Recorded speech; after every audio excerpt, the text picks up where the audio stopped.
ஓம் ஸ்ரீ குருபியோ நமக. ஓம் ஸ்ரீ மகாபெரிவா சரணம். ஒவ்வொரு வியாழக்கிழமையும் நம்மளோட யூடியூப் சேனலில் மகாபெரிவரோட சச்சரிதம் வாசிச்சுட்டு வந்துட்டுருக்கோம். அந்த வரிசையில் இன்னைக்கு வியாழக்கிழமை ஏப்ரல் 25 அத்தியாயம் 12 வாசிக்க போகிறோம். இது வில்லுப்பாட்டு கலைஞர் சுப்பு ஆறுமுகம் அவர்களோட அனுபவம். அவர் சொன்ன அனுபவம் இது.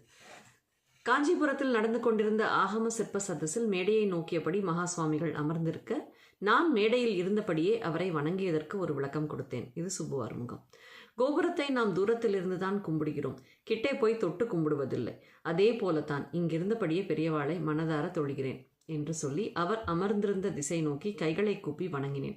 அடுத்த கணம் தந்தனத்தோம் என்று சொல்லியே என்று ஆரம்பித்து வில்லில் நாவுக்கரசரது கதையை சொல்லத் தொடங்கினேன். கதை சொல்லும்போது ஒரு பக்கம் காமாட்சியும் மறுபக்கம் பெரியவாளும் இருப்பதாக நினைத்து கொண்டேன். அப்போது கடவுளிடம் வேண்டியதாக ஒரு சிந்தனை. அன்பர்களே, கடவுளிடம் நாம் எதையும் கேட்கக்கூடாது. கடவுள் நமக்கு எல்லாவற்றையும் கொடுத்திருக்கிறார். காமாட்சி தாயே, பக்தர்கள் உன்னை வணங்க வரும்போது ஏதேதோ கொண்டு வந்து சமர்ப்பணம் செய்கிறார்கள். நான் உனக்காக கொண்டு வந்திருப்பது என்ன தெரியுமா? இந்த சமூகத்தை பற்றிய, இந்த நாட்டை பற்றிய, இந்த உலகத்தை பற்றிய கவலைகள்தான். பத்மாசனத்தில் அமர்ந்திருக்கும் உனது இடது கால் பெருவிரலுக்கு அபாரமான சக்தி உண்டு. உன்னுடைய அந்த கால் பெருவிரலால் நான் உன் காலடியில் வைத்த கவலை என்பதன் இடையில் இருக்கும் வானாவை மட்டும் அழித்து விடுத்தாயே. அதை நீ அழித்த பின் படித்து பார்த்தேன். கலை என்று வரும். அந்த கலைகள் மூலமாக இந்த உலகம் வளம் பெறட்டும் என்று குறிப்பிட்டேன். மொத்தத்தில் அன்றைய நிகழ்ச்சி மனதுக்கு நிறைவாக அமைந்திருந்தது.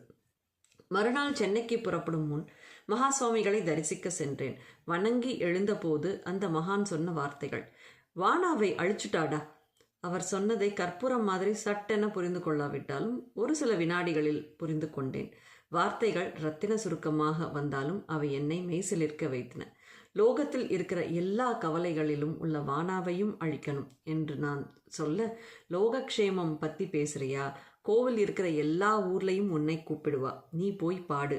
கோவில் இல்லாத ஊர்ல கூப்பிட்டாலும் அங்கேயும் நீ போய் பாடு, அங்கேயும் கோவில் வந்துடும்டா என்று அருள் புரிந்தார். நெகிழ்ந்து போய் நின்றேன் என்று தன்னுடைய அனுபவத்தை முடிக்கிறார் சுப்பு ஆறுமுகம் அவர்கள்.